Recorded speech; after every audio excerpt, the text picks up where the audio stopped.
de Dieu. Amen.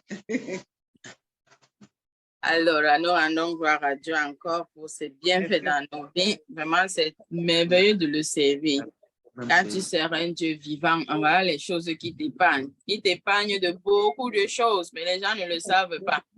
Dieu t'épargne tellement de beaucoup de choses. Parce que tu ne sais pas combien l'ennemi combat là-bas pour toi. Tu ne sais pas les flèches de l'ennemi qu'on te lance, mais ça ne t'atteint pas parce que tu as servi Dieu là. C'est trop merveilleux, mais les gens ne le savent pas. Mais nous, on va continuer quand même à annoncer la bonne nouvelle de la parole de Dieu. Bon, nous allons prier avant de commencer. Éternel notre Dieu, je te rends grâce, je te bénis, Seigneur, pour ces moments que tu permets que nous soyons encore dans ta présence. Merci pour cette journée, Seigneur. Merci d'avoir permis que nous soyons encore comptés parmi les vivants. Merci pour le souffle de vie que tu accordes encore à chacun de nous. Merci, Éternel, pour les combats que tu combats pour nous dans l'invisibilité, Seigneur. Nous te rendons gloire, nous te bénissons, Seigneur, pour toutes les merveilles que tu fais dans nos vies. Merci pour le miracle, merci pour ce que tu as accompli, Seigneur, pour notre sœur, ô Éternel, lorsqu'elle rentrait du voyage avec son mari. Merci pour ta gloire qui s'est manifestée encore, ô Éternel, en ce moment. Père, je te remets encore, Seigneur, ce moment. Seigneur, mets des paroles justes, Seigneur, dans ma bouche, afin que nous puissions sortir, Seigneur, remplis de ta parole et que nous mettions, Seigneur, en pratique ce que tu nous demandes encore ce soir. Béni soit ton Saint-Nom, dans le nom précieux de Jésus-Christ. Amen. Amen. Alors, ce soir, nous allons parler de devenir ami. Mais vous savez, devenir l'ami de quelqu'un, c'est un processus. Parce que tu ne peux pas connaître quelqu'un aujourd'hui et tu prétends déjà que c'est ton ami et que tu le connais. Non. Mais devenir ami de quelqu'un, c'est un processus. Donc, devenir l'ami de Dieu, il faut un processus, une marche pour devenir l'ami de Dieu. Parce que si nous lisons bien la Bible, nous allons voir que Dieu n'appelait pas tout le monde son ami, mais il y avait ceux-là vraiment qui étaient choisis par Dieu pour qu'ils soient leurs amis. Et c'est eux, lorsqu'ils intercédaient, Dieu agissait. Donc, être l'ami de Dieu, ce n'est pas seulement aller à l'église tous les dimanches ou tous les mercredis, ou prier, ou je ne sais pas, autre chose, que tu vas prétendre et connaître Dieu, que tu vas prétendre dire que Dieu est ton ami. Non. Ce n'est pas suffisant seulement d'aller à l'église, ce n'est pas suffisamment de prier, ce n'est pas seulement, oui, tout ça vient compléter. Mais être l'ami de Dieu, c'est être dans l'intimité avec Dieu.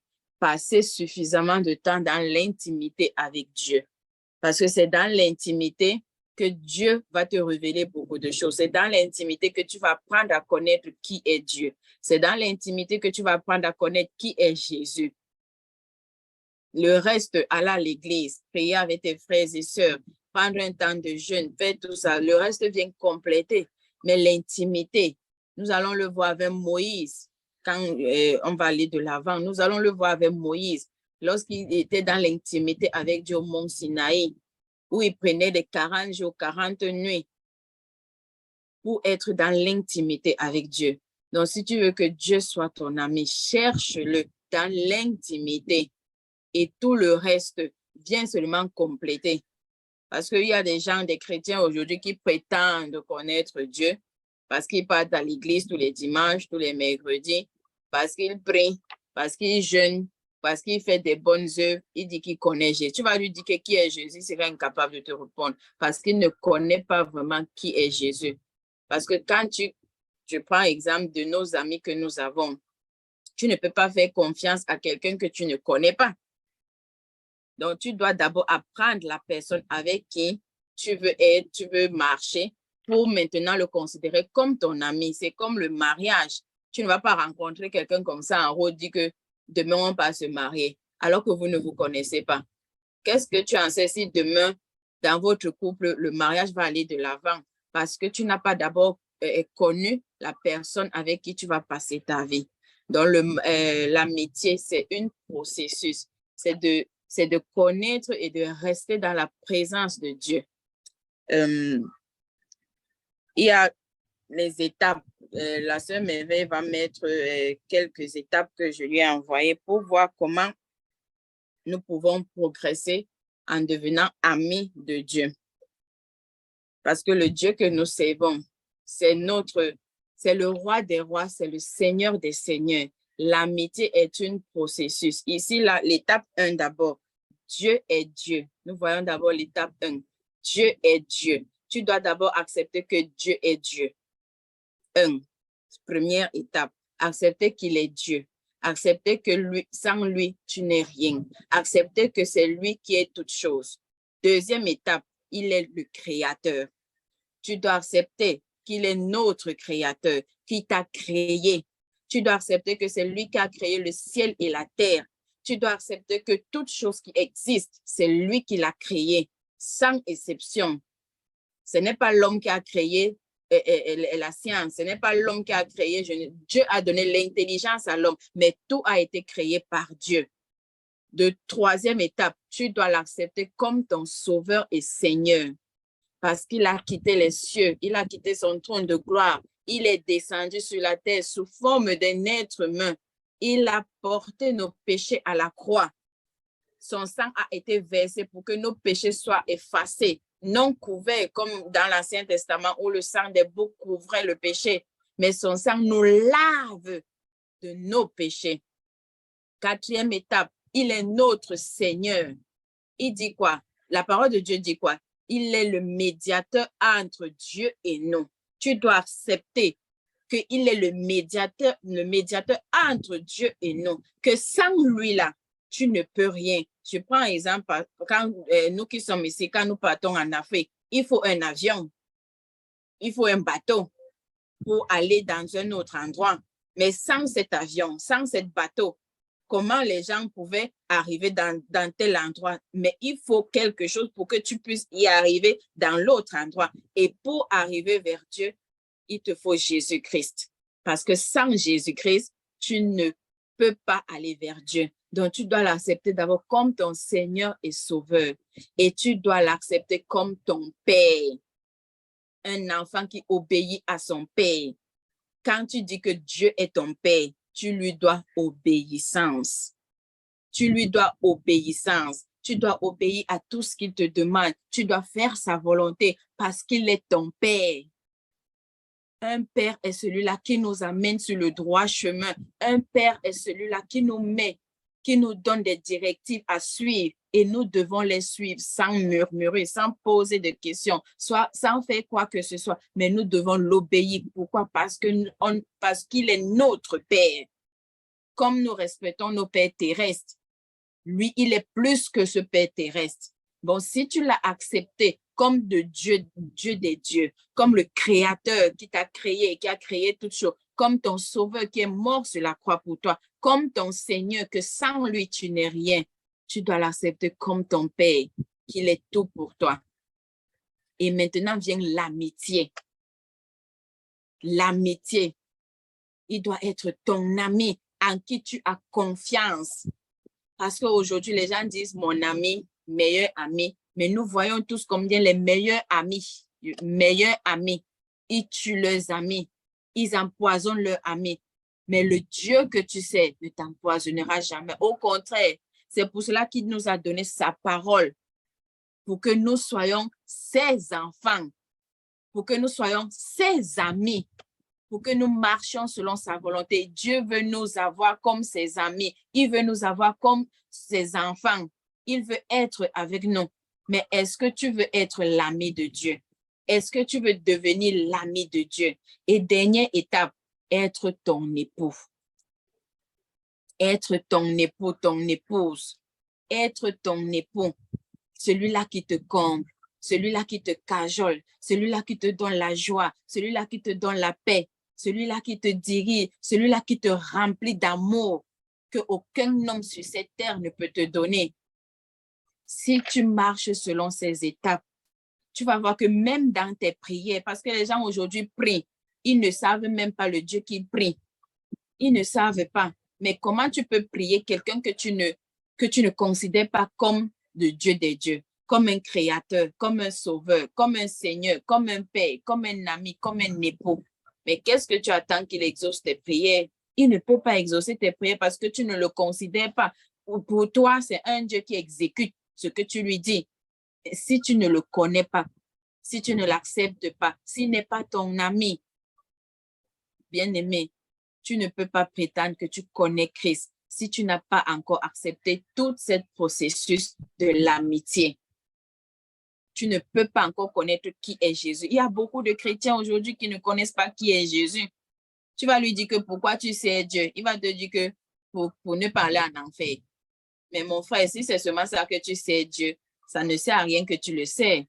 Si tu le sais seulement parce que tu as peur d'aller en enfer, ça veut dire que tu ne connais pas encore le Dieu que tu sais. Ça veut dire que tu ne le connais pas encore. Tu ne connais pas vraiment le Dieu avec qui tu prétends marcher. Tu prétends que tu as donné ta vie. C'est que tu ne le connais pas.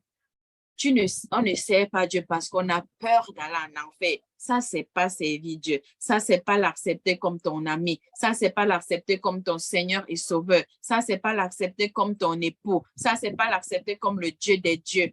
Non, on ne sert pas Dieu parce qu'on a peur d'aller en enfer. Non, mais on le sait parce qu'il est notre Père. Il est notre ami. Il est notre tout, notre Créateur. Et que sans lui, nous ne pouvons rien. Ce qui importe à un ami, c'est pas le travail. Parce que je l'ai noté pour ne pas oublier. Ce qui importe à un ami, c'est pas le travail, mais c'est la relation. Ce qui importe à un ami, c'est pas la performance, mais l'affection. Ce qui importe à un ami, c'est pas les cadeaux, mais ton temps. Ce qui importe à un ami, c'est pas l'efficacité, mais c'est l'intimité. Ce qui importe à un ami, c'est pas les beaux discours, mais c'est la fidélité. Ce qui importe à un ami, c'est pas les éloges, mais la vérité. Toutes ces caractéristiques-là, est-ce que nous nous voyons dans ces caractéristiques-là? Tout ce que j'ai dit là, est-ce que nous nous voyons dans cette caractéristique? Sommes-nous fidèles? Sommes-nous dans l'intimité? Ou bien nous couvrons seulement de cadeaux? Ou bien parce que tu fais des bonnes œuvres, tu crois que tu es déjà l'ami de Dieu? Dieu n'a pas besoin de tes cadeaux. Dieu n'a pas besoin de tes bonnes œuvres. Si tes œuvres-là sont seulement pour qu'on te glorifie, tu as besoin de l'intimité. Tu as besoin d'une relation avec toi. Tu as besoin de la fidélité. Dieu a besoin de ton temps.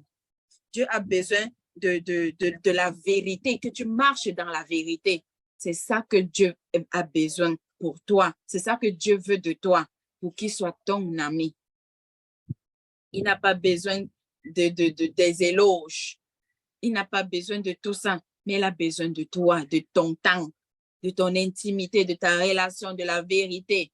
C'est de ça que Dieu veut pour qu'il soit ton ami. Nous allons lire, nous allons continuer. Première étape, connaître Dieu. Et pour ça, nous allons lire dans Jean 15, verset 15. Je ne vous appelle plus serviteur parce que le serviteur ne sait pas ce que fait son maître.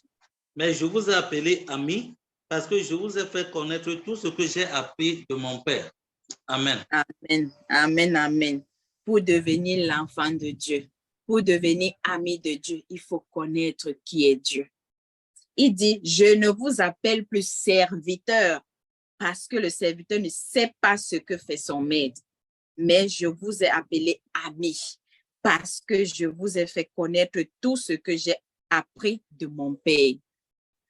Est-ce que tu es encore un serviteur ou bien est-ce que tu es seulement quelqu'un comme ça? Ou bien Jésus vraiment te considère comme son ami parce que tu es dans son intimité. Il dit, je vous ai appelé ami. Il t'appelle ami. Mais tu dois être son ami lorsque tu es dans l'intimité, lorsque tu es dans la relation, lorsque tu lui donnes le temps, lorsque tu es dans la vérité. Il t'appelle ami.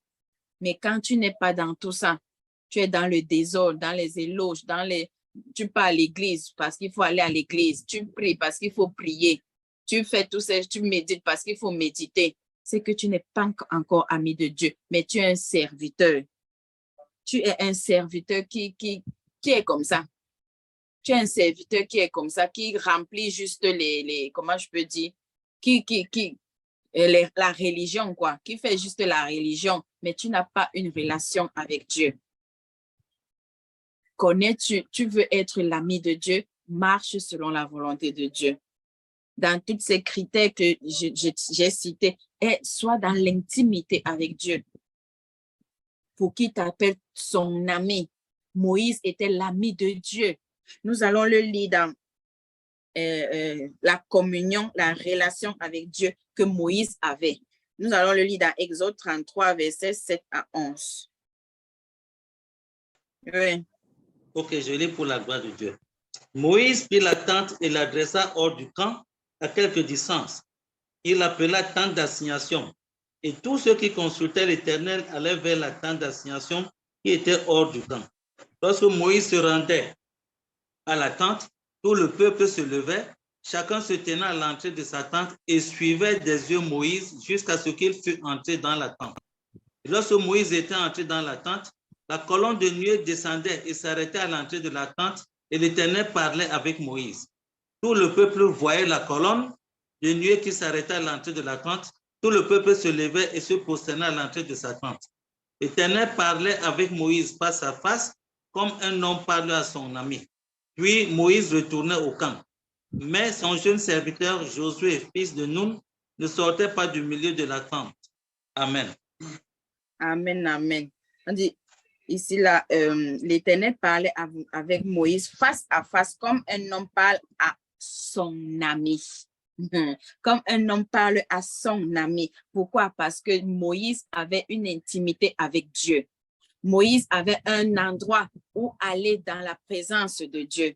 Parfois, je me dis, mais en tant qu'enfant de Dieu, avons-nous ce temps devant Dieu? Parfois, je me dis, un enfant de Dieu, chaque enfant de Dieu doit prendre au moins un jour par mois, que tu ne touches ni à ton téléphone, tu ne réponds à aucun message, tu ne fais rien, tu restes jusque dans la présence de Dieu. Un jour par mois, juste dans la présence de Dieu. Regardez Moïse, il passait 40 jours et 40 nuits sur la montagne, seul avec Dieu. Seul avec Dieu.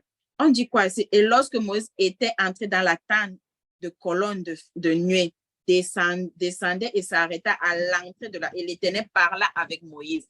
Moïse avait un endroit où Dieu lui parlait. Il est entré là-bas seul. Il n'était pas avec quelqu'un. C'est ça qu'on appelle l'intimité avec Dieu. Il n'était pas entré avec quelqu'un, mais il est entré seul. Et Dieu est descendu, lui parla face à face comme un ami. Moïse et Dieu, c'était une amitié très forte. Mais est-ce que nous, aujourd'hui, avons-nous cette amitié avec Dieu? Aujourd'hui, on se préoccupe tellement de nos choses. Parfois, on prie, mais il y a des doutes dans nos prières. Mais comment comment nous pouvons être l'ami de Dieu si nous sommes comme nous sommes, si nous ne considérons pas l'intimité de Dieu? Si nous avons lu hier, dans 1 Samuel, où Samuel ne connaissait pas encore la voix de Dieu. Mais comment prétends-tu connaître Dieu si tu ne connais même pas la voix de Dieu? Comment? Tu ne peux pas dire que Dieu est ton ami si tu ne connais même pas sa voix. Il dit quoi? Les brebis entendent ma voix et ils me suivent. Mes brebis entendent ma voix et ils me suivent. Mais aujourd'hui, combien de chrétiens ne connaissent même pas la voix de Dieu, mais ils prétendent qu'ils connaissent Dieu. Mais tu ne peux pas dire que tu connais Dieu si tu ne connais pas la voix de Dieu. Mes brebis entendent ma voix et ils me suivent. Sommes-nous les brebis de Dieu qui entendons la voix de Dieu et le suivons? Tu prétends connaître Dieu. Bien-aimé, ce n'est pas aller à l'église. C'est beau d'aller à l'église, oui. Ce n'est pas de méditer tous les soirs quand tu as le temps. Quand je précise bien, quand tu as le temps. Bon, quand tu es occupé, tu trouves des prétextes. Je suis occupé, je suis machin. Ou c'est comme ça que tu vas te justifier devant Dieu. Moi, je ne sais pas. Aujourd'hui, les chrétiens cherchent tellement des prétextes.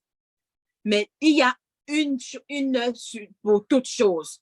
Si c'est le temps que tu as dit à Dieu, Seigneur, telle heure, je vais être dans ta présence, tout ce qui va venir, mais laisse-le. Ce n'est pas important. Ton temps est précieux devant Dieu.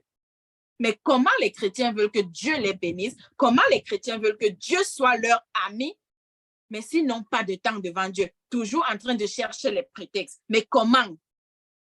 Comment? Vous voulez que Dieu soit notre ami, mais comment Dieu va être l'ami de quelqu'un qui a toujours les prétextes que non, j'étais occupé, je faisais ceci, je ne pouvais pas venir. Non, Dieu ne peut pas être l'ami de celui-là qui est occupé. Non, désolé, Dieu ne peut pas. Dieu est l'ami de celui-là qui a le temps d'être dans sa présence. C'est de cela que Dieu a besoin. C'est de cela que Dieu appelle ses amis. Mais combien de chrétiens aujourd'hui? Je n'ai pas le temps. Oh, j'étais occupé. Oh, mon téléphone est gâté. Oh, ma mère était malade. Oh, machin. Parce que c'est toi, Dieu, pour guérir ta maladie. C'est toi, Dieu. Et vous voulez. Et nous voulons que Dieu soit notre ami. Mais Dieu ne peut pas être l'ami de ceux-là qui trouvent des prétextes.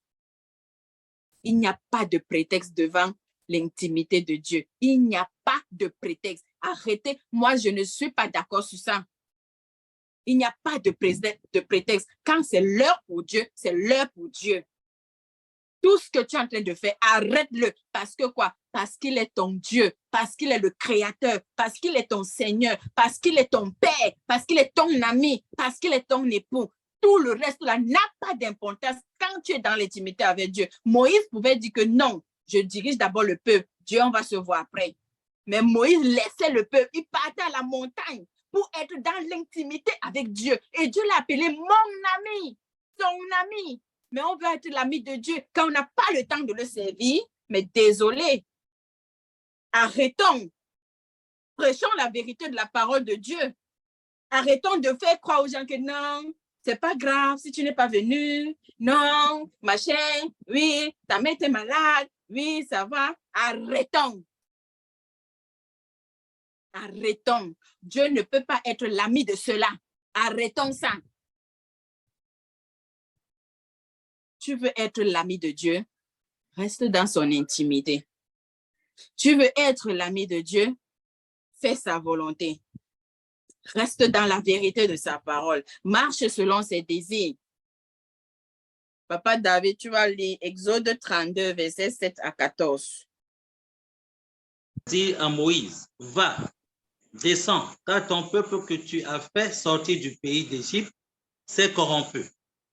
Ils se sont promptement écartés de la voie que je leur avais prescrite. Ils se sont fait un veau en compte. Ils se sont prosternés devant lui. Ils lui ont offert des sacrifices et ils ont dit, Israël, voici ton Dieu qui t'a fait sortir du pays d'Égypte. L'Éternel dit à Moïse, je vois que ce peuple est un peuple au cou roide. Maintenant, laisse-moi. Ma colère va s'enflammer contre eux et je les consumerai. Mais je ferai de toi une grande nation. Moïse implora l'Éternel, son Dieu, et dit, pourquoi, ô Éternel, ta colère s'enflammerait-elle contre ton peuple que tu as fait sortir du pays d'Égypte par une grande puissance et par une main forte? Amen. Amen, amen. Écoutez comment la colère de Dieu, à cause de ce que les Israélites avaient fait. Écoutez la colère de Dieu.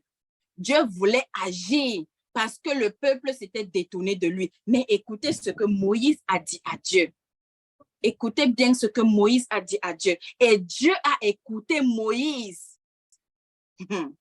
Mais aujourd'hui, toi, tu pries. Tu veux que Dieu t'écoute. Quand tu ne passes pas du temps dans sa présence, quand tu trouves des prétextes, Dieu a écouté Moïse et Dieu a baissé son cœur. Dieu n'a plus puni le peuple israélite. Pourquoi? Parce qu'il a écouté son ami Moïse. Vous croyez que Dieu écoute n'importe qui? Vous croyez que Dieu va venir écouter des prières des gens qui ne passent pas du temps avec lui? Vous croyez que Dieu va écouter des prières des gens qui trouvent des prétextes, qui ne veulent pas venir dans la présence de Dieu? Mais vous croyez que vos prières ne sont pas exaucées. Pourquoi? Parce que vous passez plus de temps dans des choses inutiles. Vous dites que non, pour Dieu là, je peux faire demain. Ah, même après, je vais aller dans sa présence après. Non, je vais aller à l'église après. Non, je vais faire ça après. Parce que l'autre chose est plus importante que Dieu. La Bible dit quoi? Le verset 13. Souviens-toi d'Abraham Il dit, souviens-toi d'Abraham, d'Isaac et d'Israël, tes serviteurs, auquel tu as dit, en jurant par toi-même, je multiplierai votre prospérité comme les étoiles du ciel. Je donnerai à vos descendants tout ce pays dont j'ai parlé et ils le posséderont à jamais. Et l'Éternel se répandit à cause de ce que Moïse lui avait dit, du mal qu'il avait déclaré vouloir faire à son peuple. Parce que Moïse lui a parlé comme on parle à un ami. Mais comment tu parles à Dieu? Comment tu veux que Dieu t'écoute quand tu n'es même pas son ami? Dieu a écouté Moïse et il n'a pas détruit les Israélites parce qu'il a écouté son ami. Pourquoi? Parce que Moïse était dans l'intimité avec Dieu. Moïse passait les 40 jours, 40 nuits dans la présence de Dieu. Moïse a été celui qui a vu Dieu face en face. Moïse a été l'ami de Dieu, que Dieu écoutait. Nous avons lu les 5 livres de Moïse. On voit combien Dieu, à chaque fois que Dieu était en colère, il voulait détruire le peuple israélite. On voyait comment Moïse intercédait toujours pour eux et Dieu n'agissait pas. Vous croyez que parce que Moïse, non, était un serviteur comme ça? Non, mais parce que Moïse consacrait tout son temps dans l'œuvre de Dieu. Moïse avait une famille, hein? N'oublions pas. Moïse avait une famille. Mais est-ce qu'on parle de la famille de Moïse? Que non, Moïse s'occupait plus de sa famille et plus que les œuvres de Dieu. Non! Moïse s'occupait plus des œuvres de Dieu que de sa famille. Moïse partait en montagne pour intercéder pour le peuple, pour la volonté de Dieu. Moïse était dans l'intimité avec Dieu et Dieu l'appelait mon ami. Mais toi, tu veux que Dieu t'appelle ton ami, son ami, alors que tu ne fous rien de lui. Tu trouves les prétextes toujours. Tu ne fous rien de Dieu. Ton travail est plus important. Tes enfants sont plus importants. Ta famille est plus importante que venir devant Dieu. Donc, ta famille est plus importante. Qu'est-ce qu'il dit dans Matthieu? Que celui qui me préfère à son père, à sa mère, tout ça n'est pas digne de moi. Allez lire Matthieu, vous allez voir. N'est pas digne de moi.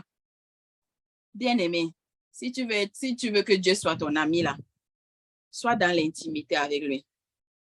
Sois dans l'intimité avec lui si tu veux que Dieu soit ton ami.